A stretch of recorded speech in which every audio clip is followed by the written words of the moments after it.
ঈদের দিনে শিলিগুড়িতে গিয়ে আমরা এত মজা করলাম, তোমরা না দেখলে বিশ্বাসই করবে না।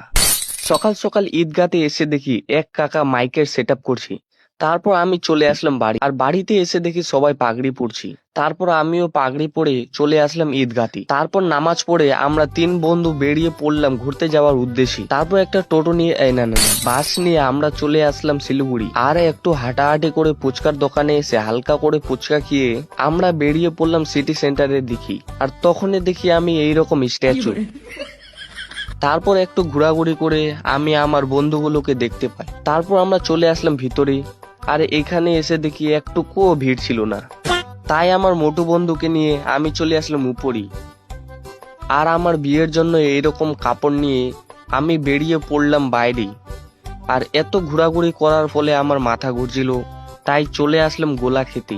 আর এখানে গোলা খেয়ে আমরা বেরিয়ে পড়লাম রামগঞ্জের দিকে। তারপর আমরা চলে আসলাম রামগঞ্জ। আর এখানে এসে হালকা করে খাবার খেয়ে বেরিয়ে পড়লাম বাড়ির দিকে। তো গাইস, আজকের ব্লগটা এখানে শেষ, দেখা হবে পরের ব্লগে।